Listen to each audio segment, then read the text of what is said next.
Bueno, esa es la diferencia. Bueno, también hay una diferencia histórica de tradición, ¿no? El virreinato de la Nueva Castilla o virreinato del Perú tenía su asiento en Lima, entonces tienen una tradición. Ya está el abogado Pesantes. Mi querido Paco, buenos días. ¿Aló? ¿Hello? No me digan que esta cosa está desconectada.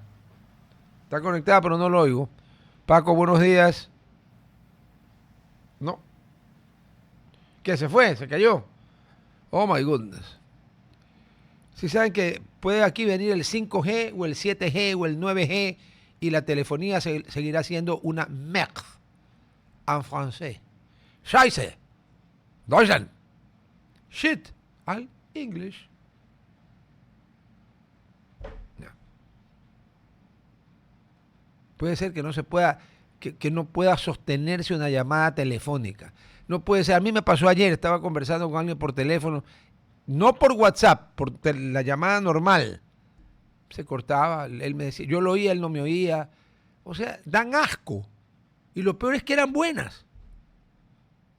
Porque si hubieran sido una porquería desde el comienzo, uno diría, bueno, siempre fueron una porquería. Pero no, eran buenas. Ahora no son buenas. Son malas. No.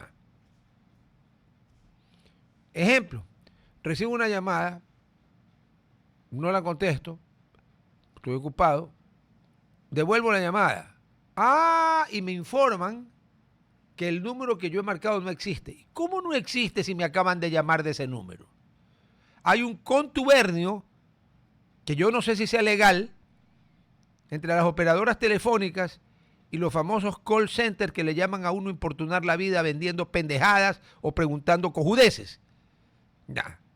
Porque si yo tengo un número que me ha llamado, por decir, inventarme algo, el 099-9999-9999, y lo vuelvo a marcar y me dicen que el número no existe, ¿cómo recibí una llamada yo de un número que no existe? A ver, señores de Claro, Movistar o Tigo, como se llamen, y bueno, de esa abominación llamada Alegro, que luego la destruyeron, la camuflaron en todo el este de CNT, para que no se vea cuántos cientos de millones de dólares hemos perdido en esa cojuda. ¿Qué fue? Ya lo tenemos. A ver, ahora sí, mi querido Paco, buenos días. Buenos días, Rafael. Rafael. Perdón, Rodolfo. Hermano, espero que me hayas confundido con Rafael Cuesta. No, espero que me hayas confundido. Innombrable, Satanás, jamás. No, yo no tomé en ese sentido. Yo pensé que me habías confundido con mi buen amigo Rafael Cuesta, que tiene pues la desgracia de compartir tus mismos gustos futbolísticos, ¿no? Pero ya eso es problema de ustedes, por mí, la gente que se aparta del camino de la verdad, del camino que lleva a la gloria y a la salvación, y se meten y a en la donde quiebra también. No, pues no hablemos de quiebra. Ustedes deben casi 60 millones, para el lado de lo cual lo que debe Melec no es nada. Nada. Bueno, don Rafa, dígame. Perdón, don Rodolfo. Oiga, ¿usted qué ha fumado? Es que estoy atacando a ese miserable rateo que nos jodió la vida, entonces se me pega. Ya, pero a ver, pero ya trate de no confundir porque la gente va a pensar, mejor dicho, la gente no va a pensar nada. A ver, el diario El Universo sacó el día domingo un artículo en la doble página, un muy buen artículo de investigación. El 2025 va a ser el año más violento de la historia del Ecuador. Y primero pone una estadística que son los 10 cantones con más homicidios, y obviamente Guayaquil, que es la ciudad más poblada del Ecuador, que además es puerto por donde sale la droga, encabeza largamente la lista, ¿no es cierto? Ya. Pero luego, abajito, ya usan el cerebro y ponen los muertes por cantones por cada 100.000 habitantes. Entonces yo esperen, les juro que esperé ver Durán en primer puesto. No es ni de Esmeraldas, ni Manabí, ni de Guayas, ni del Oro. Es de la provincia de Los Ríos. Viejo. Sí, señor, Los Ríos. De los 10 cantones que, tomando en cuenta la tasa de homicidios intencionales por cada 100.000 habitantes, que es como se hace en todas partes del mundo, 5 son de la provincia de Los Ríos. Y de ahí están, obviamente, Balao es el segundo. Durán recién alcanza a ser cuarto o quinto. ¿Ya? 5 de Los Ríos y 2 de Guayas son 7. Hay uno de la provincia del Bolívar. Ahí van 8. Hay uno de la provincia del Oro, van 9, y el 10º no me acuerdo si hay un tercero de Guayas. Pero bueno, yo le pregunto, aquí llevamos años, pocos, combatiendo. Llegó la reina verde de negro, Dios mío. My goodness, un poco más y es la tarántula, la viuda negra. The Black Widow. A ver, ¿por qué es que no funcionan las cosas, compañero? ¿Por qué cada vez hay más muertos? ¿Es por una guerra interminable entre las pandillas que se fragmentan y se fragmentan y se pelean entre ellos? ¿O porque el sistema que estamos usando no sirve? A ver. Vea, Rodolfo, como estudioso de la criminología, como estudioso de la materia penal, como estudioso de la geopolítica y sobre todo en áreas de narcotráfico, yo le quiero decir a su público lo siguiente.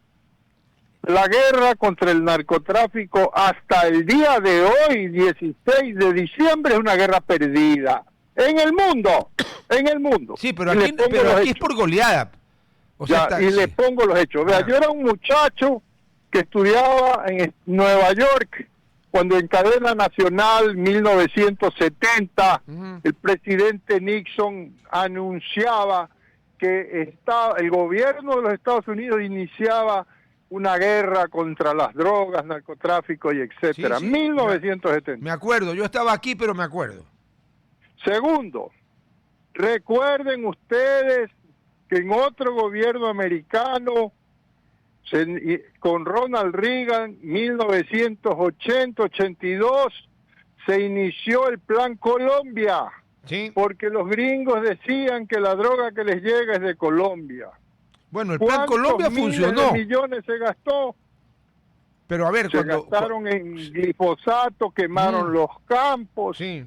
¿Y qué tenemos? 7 bases norteamericanas en Colombia, y tenemos que en el gobierno del señor Petro, hoy presidente, se ha triplicado la siembra de la coca. No, más. Uribe terminó el mandato con 66.000 hectáreas. Luego vino el farsante de Santos, que lo que quería era el premio Nobel. ¿Sabe cuántas hay ahorita, Paco? ¿Sabe cuántas hectáreas hay ahorita en Colombia? Sigue su camino triunfante, pero, a pesar de militares y a pesar de todo. Pero es que en Colombia el camino triunfante de la droga se da a partir de la presidencia del imbécil que quería el premio Nobel, Santos, y luego de Petro, que ha auspiciado. ¿Sabe que están cerca de las 300.000 hectáreas cuando Uribe las dejó en 66.000? Y la Corte Constitucional de Colombia, actuando a mi manera de ver, violando el artículo 1 de la Constitución colombiana, que es igual al de la ecuatoriana, que dice que la soberanía emana del pueblo, le prohibió al pueblo que ni siquiera le pudieran preguntar si quería una reforma constitucional para que Uribe fuera reelecto una segunda vez. Muchos organismos legales de justicia por parte de los narcos. Sí. En Colombia ya pusieron presidente, pues. Claro, eso ya se sabe. Claro.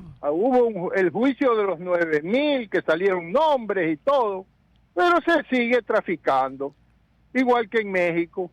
Ahí tiene usted México inundado con el presidente López Obrador, mete preso a Chapo Guzmán y al genio, al superior al Chapo Guzmán, que es el Mayo Zambada, y que declara en su colaboración una vez preso en Estados Unidos. ¿Qué declara Mayo Zambada?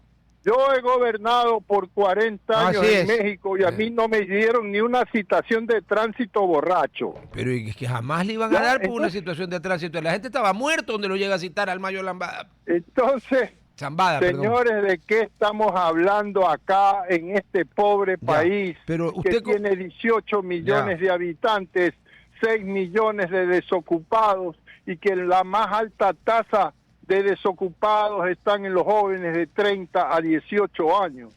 ¿Qué podemos hacer si analizamos los casos de los líderes narcotráfico ecuatorianos, el señor Leandro Norero, el señor Fito, el señor JR y etcétera, etcétera? ¿De dónde salieron? Salieron de la extrema pobreza, de vivir en unos cerros de Manaví sin comer. Entonces esos señores, cuando Correa permite que ingresen y el cartel de Sinaloa al Ecuador en el 2007-2008, estos señores contactan con estos jóvenes brillantes aguerridos y se mete el contrabando al Ecuador ya en una escala internacional. ¿Ya? Y entonces ellos se convierten, Fito y compañía, se convierten en supermillonarios. Y de ahí pues viene la inundación hacia los generales. Por eso el embajador americano dijo que aquí habían generales del narcotráfico. Narcogenerales, dijo. Narcogenerales. Entonces, narcopolíticos. Y también dijo que, oiga, Paco, pobre, y también dijo que habían narcodirigentes deportivos. ¿Ya? Y que, todo eso dijo el embajador. Lo había lavado. Y que debían ser compañías anónimas y hasta el día de hoy no lo son. No, es que no quieren, no les conviene. ¿Cómo hacen para seguir haciendo entonces negocio? Vemos que aquí se ha permeabilizado, que aquí se ha permitido. Otros dicen que como en el Ecuador se lava más de 7.000 millones de dólares y el Ecuador está en crisis de circulante, no pueden combatirla porque esa es una manera de ayudar a la economía diaria. Bueno, le recuerdo al Ecuador dicen que lo mantienen los migrantes, pero no solo y el lavado. No solo Ecuador, le Entonces, recuerdo el presidente claro López Obrador, números. Paco, le recuerdo que AMLO, Andrés Manuel López Obrador, en sus famosas mañaneras, que las daba después de 4 o 5 tequilas, yo tengo grabado eso, digo, órale, que haya el crimen organizado no es malo, porque el lavado es bueno, porque le inyecta dinero a la economía y crea trabajo. Claro, el 30% del PIB de México se calcula que es el narcotráfico y el narcolavado. Le pregunto yo, ¿cuánto cree usted que será el de Ecuador? ¿Cuánto cree que será el PIB de Ecuador que responda a la droga? ¿Qué gobierno se va a pegar un tiro en la cabeza eliminando 7, 10 mil o 15 mil millones de dólares? A ver. No, pues quiebra, se cae el gobierno. Y quiebra el país. Se cae. Si así como estamos con lavado, no se devuelve el IVA a los ancianos. Si así como estamos, tenemos hospitales donde la gente se muere porque no hay diálisis. Entonces, sin eso, peor. Sin eso, peor. Entonces, otra cosa que sí hay que decirla. Esta es una guerra que nos la mandaron al Ecuador. Sí. Esto no es una guerra del Ecuador. No. Y tenemos problemas de que nos inundan de droga de parte de Colombia, etcétera. Y ello hace que la escuálida economía ecuatoriana encima tenga que gastar en esos gastos militares, en etcétera, a pesar de la ayuda de Norteamérica del gobierno de Trump.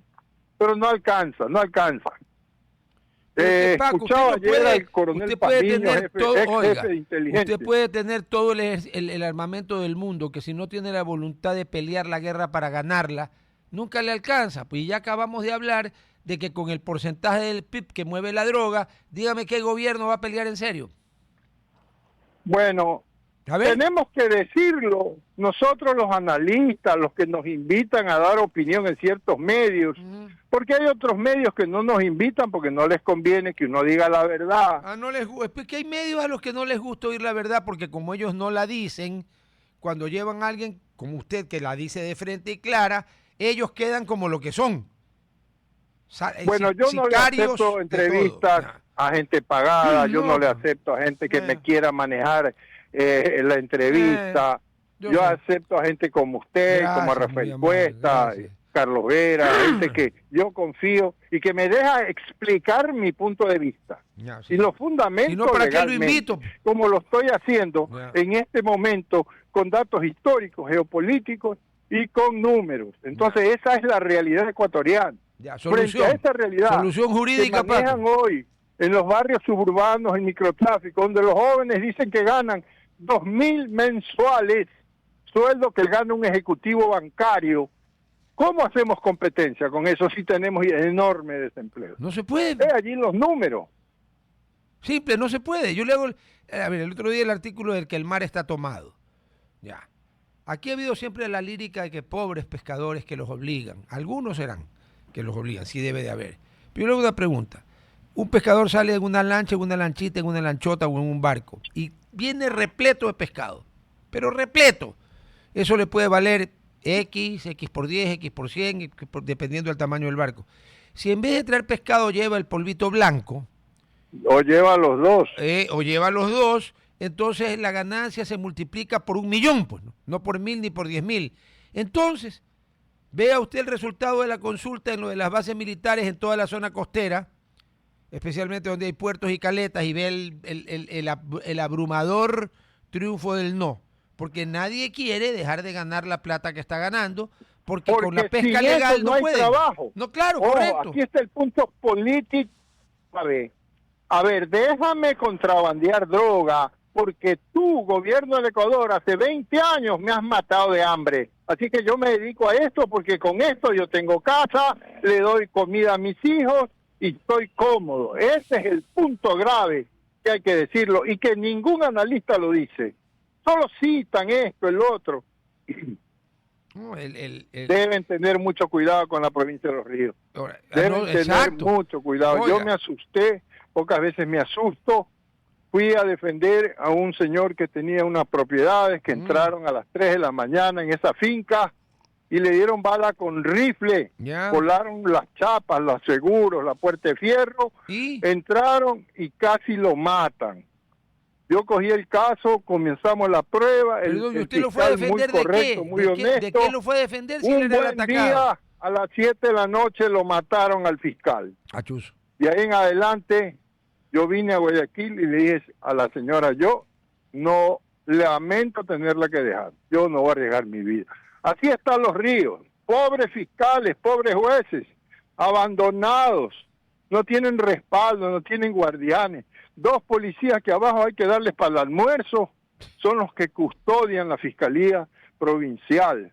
Esa es la realidad. 2 policías. Y eso no es para desacreditar al gobierno de Noboa. No. Él hace lo que puede y no le exijan lo que no tiene, porque él es herencia de tantos años de irresponsabilidad y de ¿qué me importa? Esa es la verdad, señor Vaquerizo. A ver, mi querido doctor Pesante, yo le voy a hacer una sola pregunta.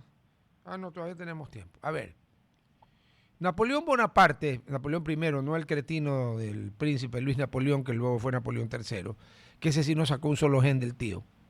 A ver, Napoleón Bonaparte, entre las muchas frases célebres que dijo, una vez dijo que quien salva a la patria no comete delito alguno.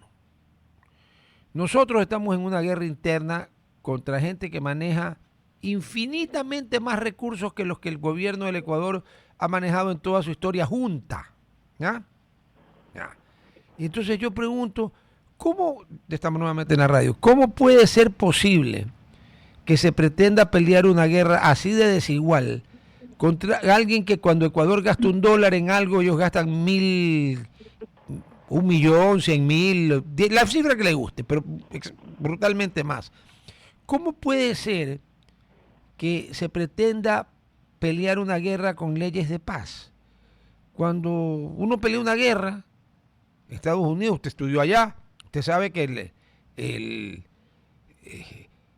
privar a alguien de su libertad sin orden judicial. Bueno, el señor Roosevelt en 1942 metió a 120.000 norteamericanos por el solo delito de ser nietos o hijos de japoneses en campos de concentración. Obviamente no mató a nadie, ¿no? Pero los encerró, violando la Constitución. ¿Qué dijo la Corte Suprema? Nada, estaban en guerra.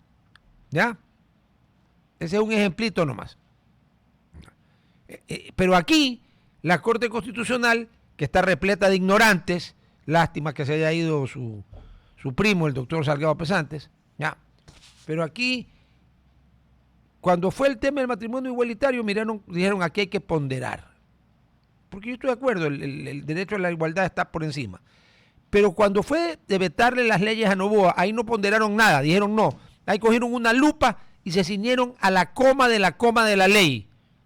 Entonces yo he llegado a pensar que los señores de la Corte Constitucional o tienen un problema severo mental o también están permeados. ¿Por qué no van a poder estar permeados si todas las instituciones del Ecuador están permeados? ¿Qué son ellos? ¿Miembros de la Corte Celestial? No. Entonces, ¿cómo hacemos? Pregunta. ¿Que por qué? ¿Que no le parece una estupidez pelear una guerra con leyes de paz?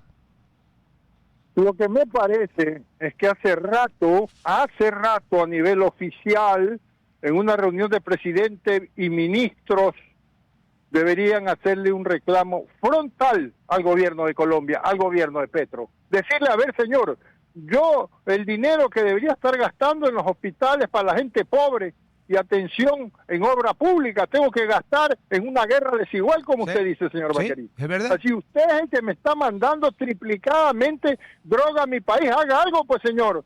Haga algo. Usted fue guerrillero, sí, pero ya olvídese de eso, Petro. Aquí se trata de seres humanos, que usted permite el sembrío de droga. Esto también lo denunció el presidente Osvaldo Hurtado en una entrevista con Lenín Artieda. Pero no se hace nada. Es hora de decirle a Petro, párame el carro, pública e internacionalmente, como lo ha hecho el presidente Trump. Pero tenemos que primero decirle al que nos trae el problema que pare el problema y hacerlo público, insistir. Porque, como bien dice usted, estamos en desigualdad. Los millonarios contra los chiros. Sí, pero si aquí matan. Estábamos en una reunión en el Hotel Hilton de Guayaquil con unas señoras por un tema. Ajá. Cuando me dicen, mire, agáchese, abogado. Ahí el señor salía de la empresa Kia y con rifles de cierto poder le dieron bala en el vidrio y lo mataron. Plena vía del Hotel. Francisco Orellana, pues era la Francisco Orellana. La Orellana, ahí lo mataron, señor. O sea, de frente, 10 de la mañana. 10 de la mañana. ¿Qué carajo? Ellos matan donde les da la gana. Es que ahí está la diferencia, pues, mi querido y nunca bien ponderado amigo. Entonces, señores, que ellos matan mientras les da la gana. Puntos concretos. Paco, ellos matan cuando les da la gana, pero en cambio el Estado no puede matar cuando le da la gana. Porque si llega a matar violando una coma o un punto de lo que la Corte Constitucional considera que está bien, esa gente se va a un juicio y se va a la cárcel. Bueno, yo así recuerdo no se puede que pelear. Cordero era muy enérgico en ese tema y eso es lo que está requiriendo hoy el Ecuador. Y recuerdo que el presidente Noboa, cuando sacó de la embajada corrupta que dio asilo a un prófugo con 2 sentencias en firme, el presidente Noboa se le treparon los puntos a favor de su gestión. Por supuesto. Entonces es hora de tomar la Constitución y decir, yo tengo la obligación de poner orden para que haya paz. Eso es lo que yo creo, señor Vaquerizo. Sí, no, yo estoy de acuerdo con ustedes. Yo creo que una medida que se deben de tomar es coger a los señores de la Corte Constitucional y llevarlos a sesionar. No creo que vayan a alcanzar a la segunda semana. Entonces, por días nomás. Un día ahí a Pueblo Viejo, otro día a Quinsaloma, otro día a la parte brava de Durán, otro día a Punta Recha, otro día a La Ladrillera, otro día a Balao, a ver si siguen pensando, porque claro, sentados en una oficina en Quito, donde prácticamente no pasa nada, mensuales. Ya, así es muy fácil creerse, pues, no sé, Ulpiano, Gallo, Maximiano, Papiniano. Muchas personas, yo no creo que sean deshonestos, yo creo que ellos tienen una ideología woke. Entonces es peor, claro, es peor. O sea, yo creo que eso es peor, claro. Porque yo le hice campaña con todas las sentencias que hace rato han publicado de las sentencias que llamamos woke, W-O-K-E. Wow, que significa estar despierto. Esa ideología que permite que los niños ya tengan conocimientos y prácticas sexuales desde su niñez, esa ideología que en los colegios la implantan, eso comienza ahí. Luego el desorden moral y luego tiene que atender mucho la corrupción militar y policial. Señor Vaquerizo, ¿en qué más lo puedo servir? Porque tengo una... yo quedamos hasta las 10:15, son exactamente las 10:15. Le agradezco a vuestra merced su tiempo y espero que cuando lance esa idea de que lleven a sesionar a la Corte a esos pueblos, me apoye. Porque ahí ahí los quiero ver. Pues. Yo lamento tenerle que anunciar que jamás lo harán. No, es que los lleve el ejército. No es que van por las buenas. Van por las malas. No joda, gracias. Ahí dirá que son secuestrados. Bueno, qué bien que los secuestren entonces y que les den por donde sabemos. Hasta luego, un gran gusto. Señor Vaquerizo, yo le agradezco su gentileza, yo a usted. Que me haya permitido decirle al pueblo ecuatoriano verdades numéricas y crudas realidades. Sí. Ese es mi deber como ciudadano y como abogado. Muchas gracias, un abrazo. Vamos al corte. Tenga la bondad de suplicarle a la tarántula, ¿qué digo a la reina verde, que está de negro tarántula hoy día?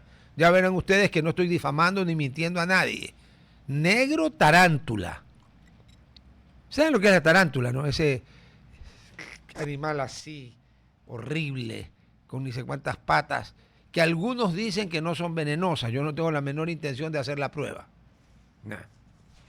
pero ni la menor intención. No, pues ya me hicieron la seña del así. Ay, Dios mío. Déjeme adivinar. Está en contubernio con una o dos de las secretarias de la consulesa del Averno, grabando algo para... ¿Por qué creen que he venido con estos colores? Un mensaje de la secretaria de Community Manager del Averno de aquí. Verde, blanco y rojo, los colores y ya. ¿Sabes qué? Ya estoy viejo para discutir lo mismo. Antes, cuando me pedían eso, le decía, ¿sabe qué? Eso está bien que lo hagan los que creen en eso.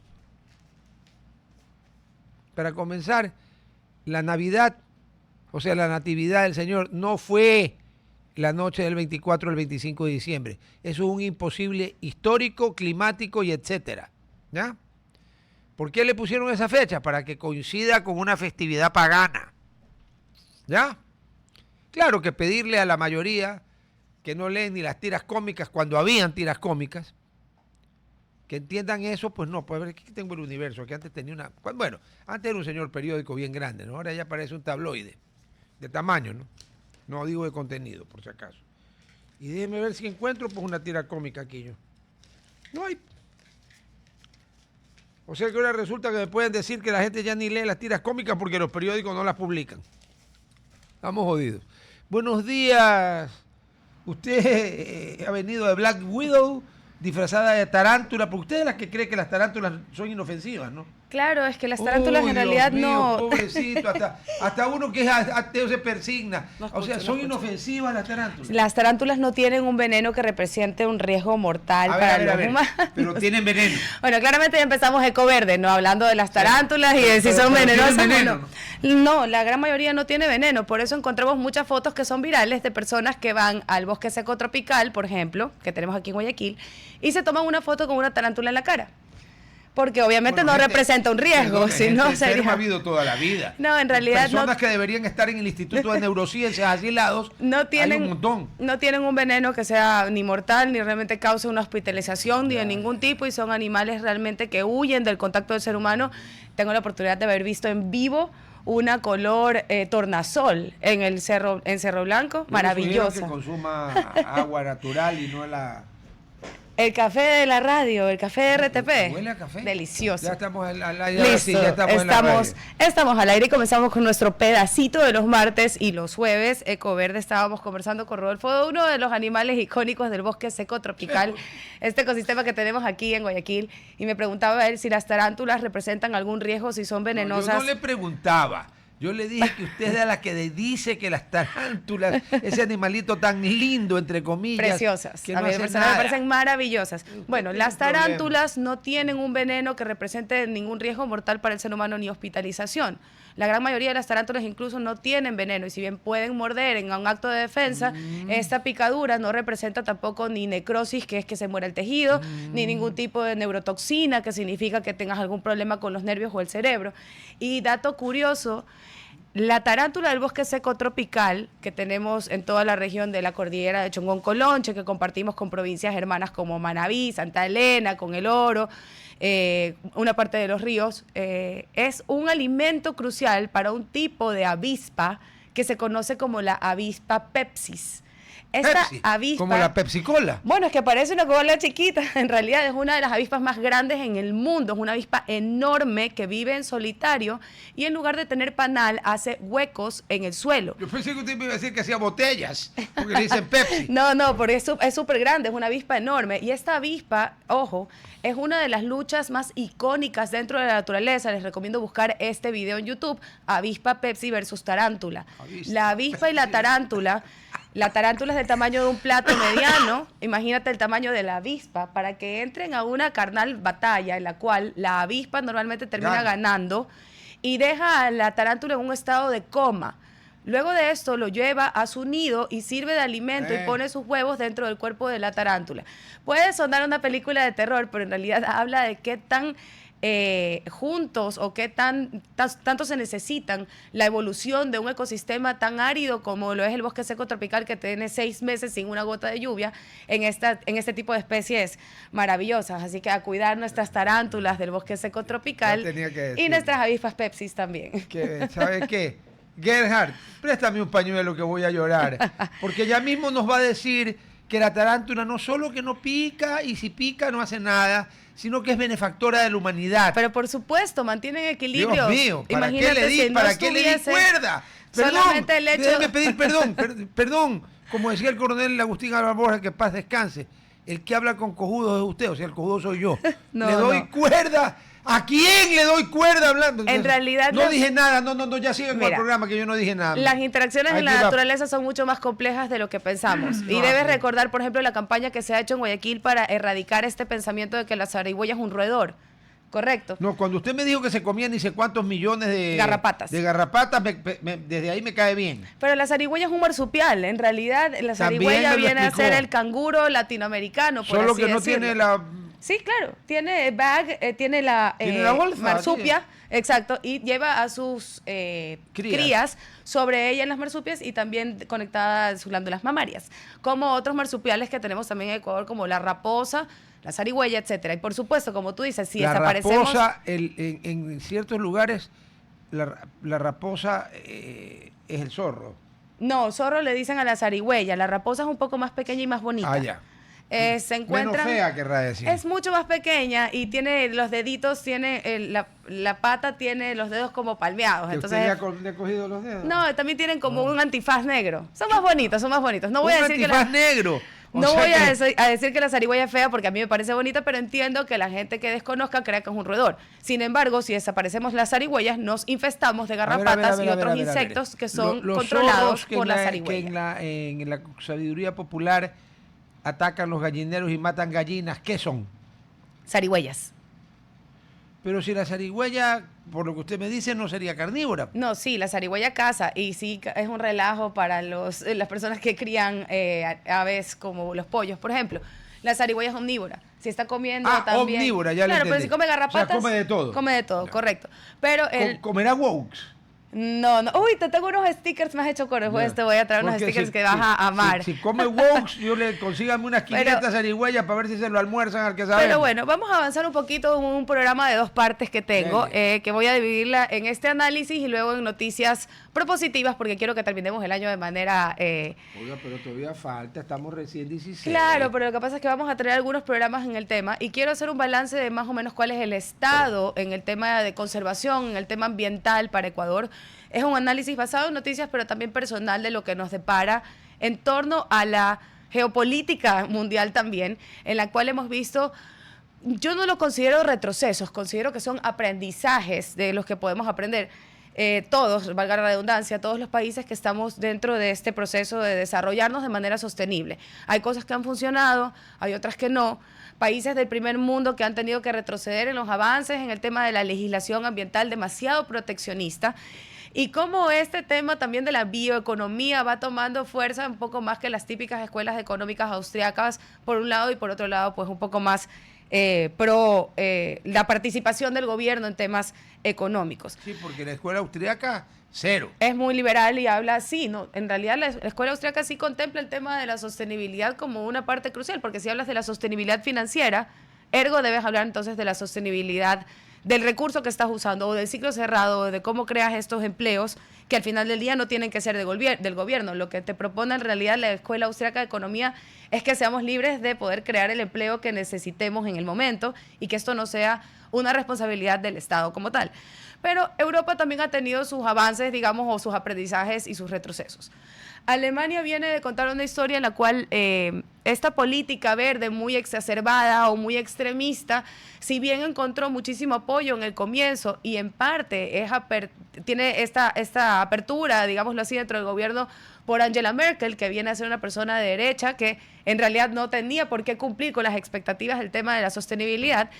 Hoy hablamos de un país que es totalmente dependiente, por ejemplo, del gas, que a veces llega y a veces no, desde Ucrania, desde el conflicto ruso-ucraniano. Alemania ya tuvo ahí va la varios parte, convenios. Con Francia. El primero con Francia para energía nuclear, que Correcto. la misma señora Merkel decidió que Alemania no la quería. Correcto, pero ¿de qué sirve? La señora Merkel ha resultado ser medio ídolo con pies de barro, ¿ah? Un poco sí, y entregada totalmente a Rusia con Gazprom. Correcto. Y voy a mezclar un poco de geopolítica, obvio, de política internacional, mejor Mientras dicho. no mezcle huesos con el tema de sostenibilidad, porque están totalmente conectados. Y es correcto lo que tú dices, Rodolfo. Angela Merkel, si bien no tenía por qué satisfacer esta demanda de posiciones o de decisiones en torno a la sostenibilidad, le dio el espacio a lo que se conoce como los Greens, que son un partido político que propone el tema de sostenibilidad ambiental por encima de muchas otras cosas, y terminan cerrando las centrales nucleares alemanas para terminar comprando la energía nuclear a un mayor precio a Francia.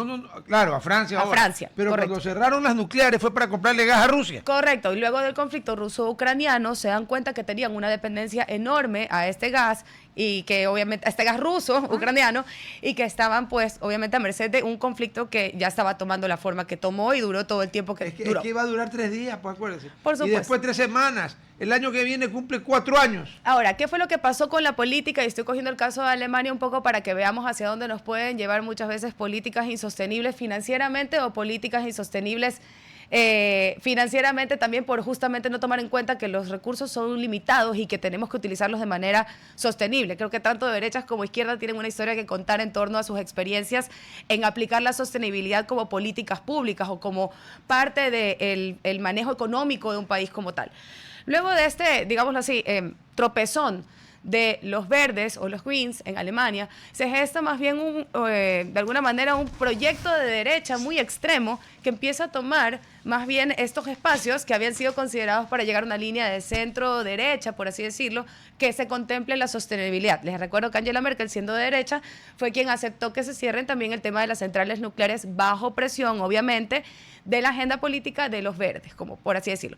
En el caso de Alemania podemos ver que hay decisiones que se tomaron que fueron quitándole justamente el apoyo al Partido Verde como tal, como por ejemplo el cambio de manera muy radical de cómo se utilizaba la calefacción en las casas dentro del país, lo cual contemplaba que cada persona tenga que incurrir en un gasto que no estaba planificado a costa de tener un impuesto extra por no cambiar pues el tipo de calefacción dentro de la casa. Esto generó que el Partido Verde pierda muchísimo apoyo popular y que este rechazo que suele haber de una facción muy pequeña pero muy intensa en el tema de derecha contra el tema de la sostenibilidad, pues le dio todos los argumentos a favor para que digan, bueno, esto pasa cuando nos pasamos de la raya y no calculamos también la sostenibilidad financiera o a largo plazo de este tipo de propuestas. Pero Alemania no ha sido la única que de todas maneras ha retrocedido. También vemos que Estados Unidos ha tenido una menor participación en todo lo que son las cumbres en el tema ambiental. Sin embargo... Te recuerdo que Trump no cree en el calentamiento global ni en un montón de cosas. Correcto, estoy siendo muy políticamente correcta. Sin embargo... Sí, oiga, me cae mejor cuando es usted, no cuando se me hace la política. Sin embargo, tenemos que aceptar que Estados Unidos hoy ya no lleva el liderazgo en temas de sostenibilidad y hace rato tampoco lo llevaba, lo lleva China. Porque en realidad, y lo he explicado varias veces, vamos a ir al corte, sí, ¿verdad? Vamos al corte y les regreso para explicar porque es más fácil para China que para Estados Unidos cumplir con las metas del cambio climático. Hablemos de otra cosa. Claro, no, por supuesto. Y vamos a entrar a esta discusión que siempre lo comento en el término justicia climática que tanto se presta para el tema. ¿Cuál es, o de dónde sale la huella de carbono de cada país? Y hay que analizarlo no solamente el global, sino también per cápita. Porque un dato curioso es que uno de los países que está en el top número 5 de los países con mayor huella de carbono per cápita, por ejemplo, es Qatar. Cosa que ni aparece en el imaginario público donde siempre hablamos de China, Rusia, India, Estados Unidos, ¿no? Bueno, China e India es por el peso poblacional. Pues. Claro, pero son dos huellas de carbono completamente distintas, y lo hemos dicho. Son razones distintas. En India igual son 1.400 millones, totalmente, pero en el uno son 1.400 millones de personas quemando en su mayoría carbón o estiércol de elefante y de vaca, que son excelentes. En la India, la Federación Estamos hablando de biogás, si queremos verlo así, o sea, o biocombustión, si queremos verlo así. Pero obviamente para India es muy difícil decirle a todas estas familias que están en un estado de vulnerabilidad, no vaya a sacar el carbono de la mina que tiene ahí al pie de su pueblo, porque usted está generando una gran huella de carbono. Estás condenando a esa gente a morir o de hambre o de frío, claro, o de cualquier cosa que necesite energía. Aquí hay otra razón que aboga a lo que usted dice. La Federación India, que en muchas cosas está muy avanzada, es muy rica, no tiene ni petróleo ni gas.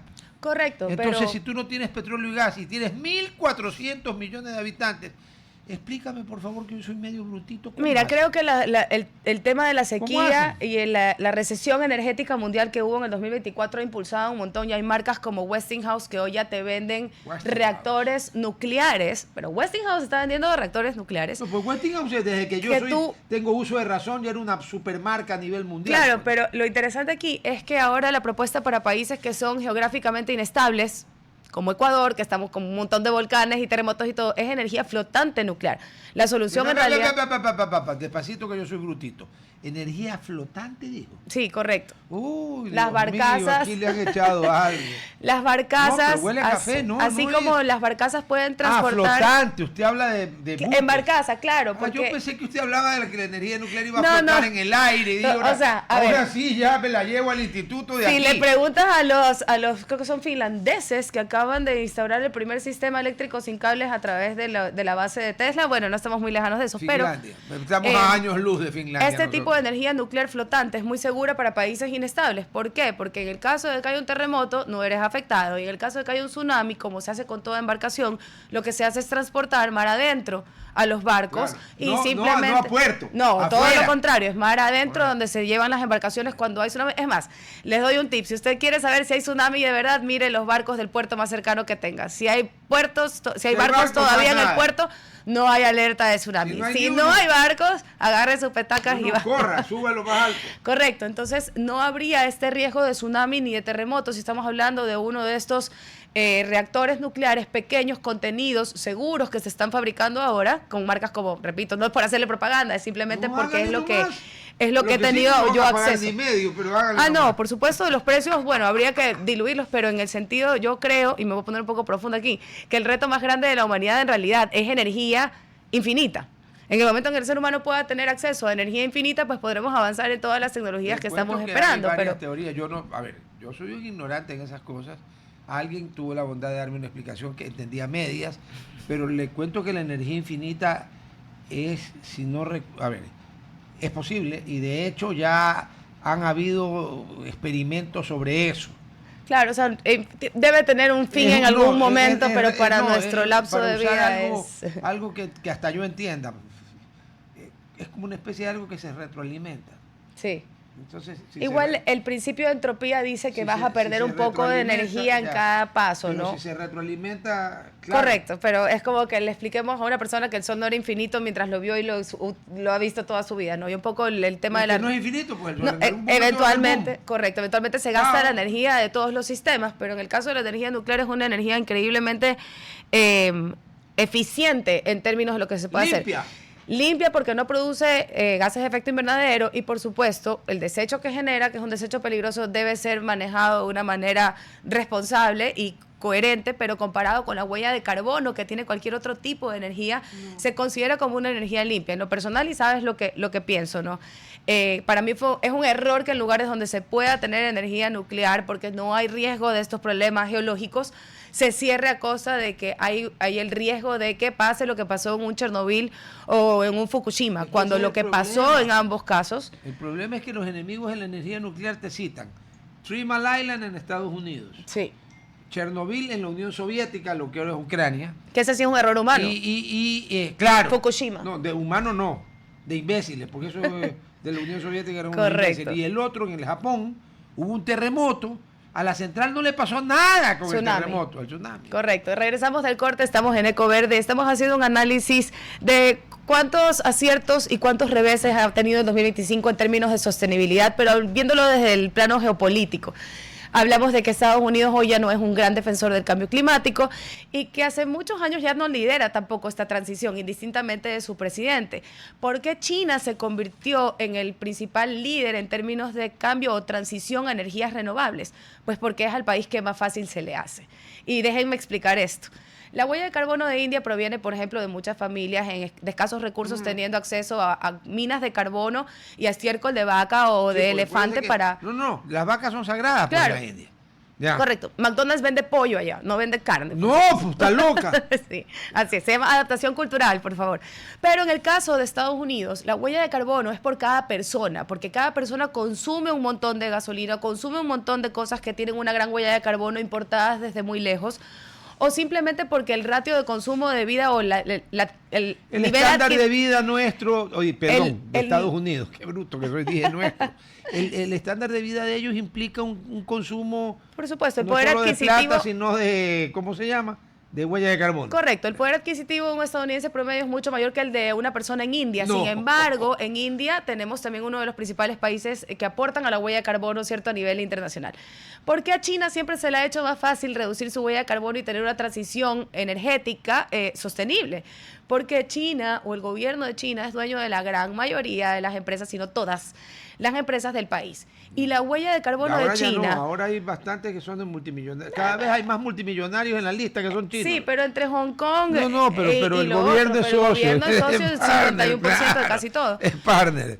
Ya me vas a hacer acuerdo después del portal que justamente publicó hace algunos días la Fundación Mil Hojas de Marta Roldós, con acceso a todos los contratos de China. La vamos a invitar, exactamente.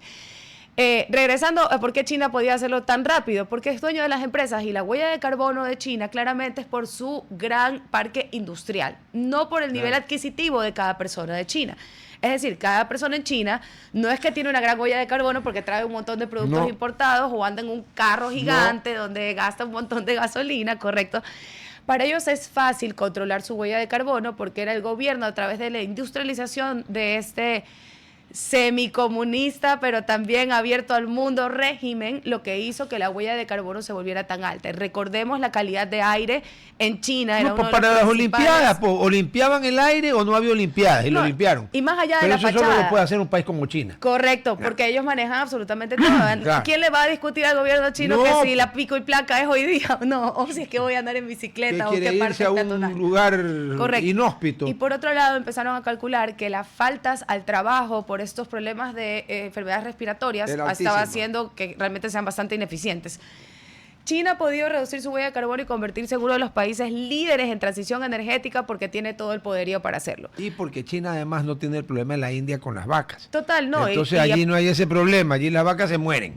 Y bueno, considero yo, esta es mi opinión, que en India hay muchas más libertades que en China, por ende también hay menos control y menos organización de parte del Estado, sin mermarlo, sin disminuir todo lo que eso significa. Por supuesto, para comenzar en China, en la India, hay un bipartidismo porque durante las primeras décadas de la existencia de la Federación India ganaba el partido, no comunista, pero sí el partido de Gandhi, de Jawaharlal Nehru, que era más bien de izquierda. Pero luego vino un cambio y en India han tenido gobiernos bien de derecha y bien xenófobos. Sí. O sea, hay ese cambio. Correcto. En China no, en China... Pero en India hay libertad de culto y de religión, lo cual realmente lleva a la parte cultural de India, si podemos verlo así. No solamente de Pakistán de musulmana e India hindú, sino que también hay toda un turismo o una cultura de conocimiento que gira en torno a su religión. De los no me puedo imaginar millones. India con un régimen como el chino donde se prohíbe la religión. Imposible. Se caen. Exacto. A ver, o sea, se la pongo fácil. De los 1.400 millones y un poquito más que viven en la Federación India, ya no Pakistán, que se separaron en el 48. Correcto, la partición. Con toda la tragedia que fue la vida de los unos hacia un lado y de los otros hacia el otro lado. Así es. La India mantiene aún una población de personas de religión musulmana de varias decenas de millones. Claro que sí, sí. Y viven en una paz que siempre se pudo lograr. En mi opinión no era necesaria la partición. Varias decenas. No, porque Pakistán quería la partición. Claro. Mohamed Ali Jinnah, el líder de Pakistán, dijo o partición o guerra. Así es. Pero bueno, en términos de Latinoamérica también, pues hay que admitirlo, a pesar de que tengo muchas cosas con las que estoy de acuerdo con nuestro querido presidente de Argentina, Milei, el tema y Javier Gerardo, ¿viste? De negar el cambio climático, pues es complicado. Se ha notado en términos de presupuesto, por ejemplo, de ministerios en Argentina, que no ha habido realmente un cambio radical. Se mantiene, por ejemplo, el cuidado del ecosistema del Chaco argentino, que es uno de los más emblemáticos con especies compartidas con Ecuador, como el jaguar, que es parte del corredor latinoamericano. El mundo ha puesto sus ojos sobre el jaguar, es el otro felino que ahora hay que salvar luego de algunos casos de éxito a través de él y de fracaso, ¿no? Del tigre asiático o del león africano. Y hoy hablamos de que... Pero el tigre asiático y el león africano han sido fracasos.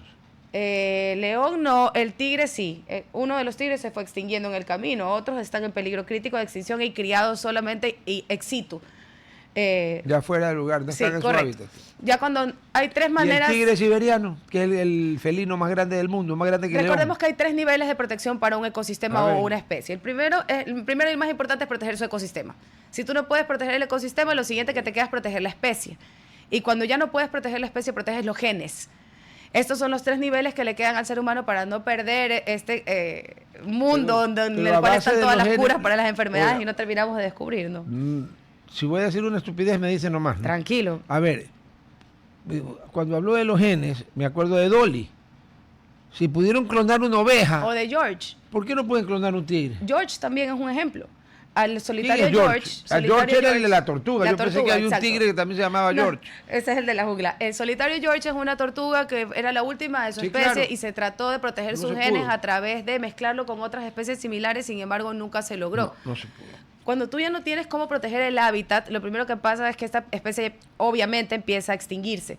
Y cuando se empieza a extinguir, empieza 2 tipos de protección o de alguna manera conservación, que puede ser in situ, es decir, cuidas ese ecosistema que le queda a ese animal y lo proteges, o ex situ, sacas al animal y lo crías en otro lugar similar al de él porque ya no tiene...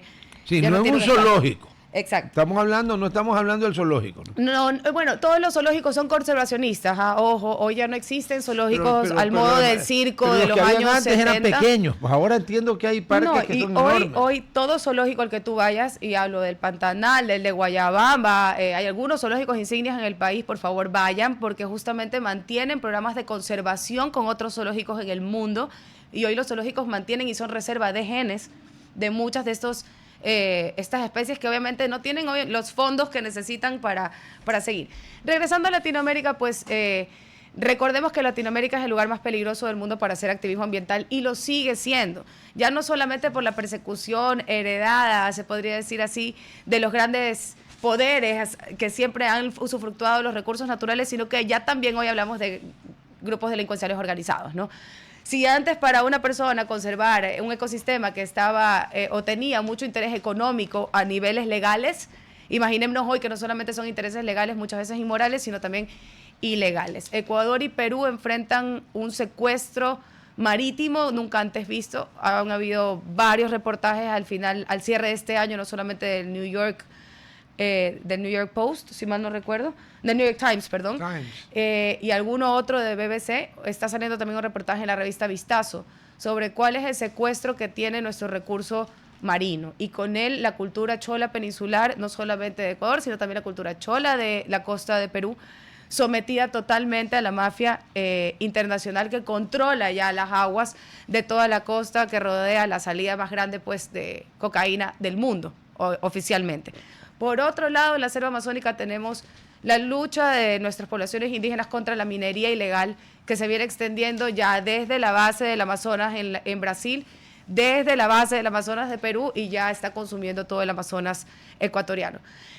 Aplaudimos los esfuerzos que se están haciendo a través de las relaciones y las conversaciones que están teniendo Perú, Brasil y Ecuador para detener lo que vendría a ser la catástrofe ambiental más grande, y encima esta vez ilegal comparada con la fiebre del caucho en su momento, incluso en lo que fue en la Amazonía.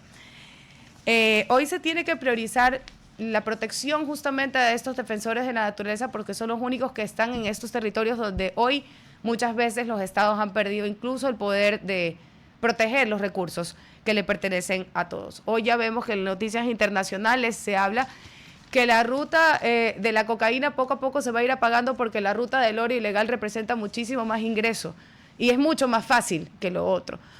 La fiebre del oro en Latinoamérica... Aparte que si a ti te agarran con 1 kilo de coca, marchaste. Claro, con 1 kilo de oro te la puedes sacar facilito. No, y no lo detectas porque recordemos que el oro no es que se transporta por panga o van y contaminan el banano con oro. Eso no funciona así. Imagínate el banano. Claro, ahora es una banana y era oro, como en las películas de Disney, exacto. La ruta del oro lamentablemente ha contaminado también a la industria, parte de la industria legal. Y la fiebre del oro no es solamente aquí en Ecuador, la fiebre del oro se registra a lo largo y a lo ancho del mundo entero en este momento. Y los 2 más grandes compradores son los mismos de siempre. Correcto, Singapur Y Qatar. Y China también. China viene acumulando un montón de este metal precioso que se está convirtiendo en un momento de transición económica, no transición, vamos a decirlo así, inestabilidad económica mundial. Pero lamentablemente no es la nuevo, gente tiende al oro. Nuevo. Exacto. Cada vez que uno empieza a tener, la gente que tiene mucha plata, que empieza a tener spooky cookie con las monedas, se va al oro. Correcto, es lo más seguro, por así decirlo. Sin embargo, enfrentamos también unos nuevos criterios sobre cómo proteger estas cosas que hablan mucho más de la sostenibilidad financiera que antes no se topaba. Hoy no solamente se espera que los fondos internacionales sirvan para que los países en vías de desarrollo podamos proteger nuestros recursos, sino que podamos usufructuar de ellos de una manera más sostenible en el tiempo. Hablar de ser un país que se quiere mantener vendiendo su materia prima sin agregarle un valor en el proceso productivo y pretender que vamos a salir de su desarrollo así, sigue siendo una ilusión. No, Ecuador tiene absolutamente todo. Es cuento. No podemos seguir vendiendo solo la materia prima sin un valor agregado y es parte de esta propuesta de la sostenibilidad financiera, de proteger nuestros recursos como tal. Una de las grandes disyuntivas de las escuelas económicas es por qué, por ejemplo, los países en vías de desarrollo con tantos recursos naturales y tanta venta mundial no salimos del subdesarrollo. Y es porque... hay varias razones. Y es en parte también porque nos hemos acostumbrado solamente a usufructuar de la naturaleza y no agregarle porque ese valor. Porque se roban una parte importante del valor de la producción. Por supuesto. Bueno. Pero bueno, ese ha sido un poco el resumen o el balance del 2025, la primera parte. Vamos a tener una segunda el jueves. Espero también traerlos, vamos a tener una parte especial para ver cómo podemos hacer esta Navidad más sostenible. Por favor, les recomiendo visitar las páginas de sus fundaciones favoritas. Recuerden que esta es época de justamente poder recolectar fondos. Sacha entiendo que estaba vendiendo unas maravillas. Por favor, no terminen de ver el proyecto Sacha. Hay algunas otras fundaciones que están justamente promoviendo la venta de productos sostenibles para Navidad. Y qué mejor regalo que poder ayudar. Creo que es mucho mejor, de verdad, dar que recibir. Así que, próximo programa. Y si conocen de algún emprendimiento que esté gestionando fondos a través de ventas de cosas navideñas para algún tipo de impacto, por favor, estamos abiertos. ¿Está qué? Abiertos a que nos cuenten. Está bien. No, yo pensé que este horario normalmente no trabaja. A ver, yo voy a leer esto aquí y luego les voy a mostrar la caricatura de hoy de voto de aplauso para Bonil. O sea, generalmente es espectacular, pero hoy día se pasó. A ver, primero que nada, el IES. Queremos escucharte en el IES. Si te quieren vacunar, te quieren sacar plata, o sea, te quieren...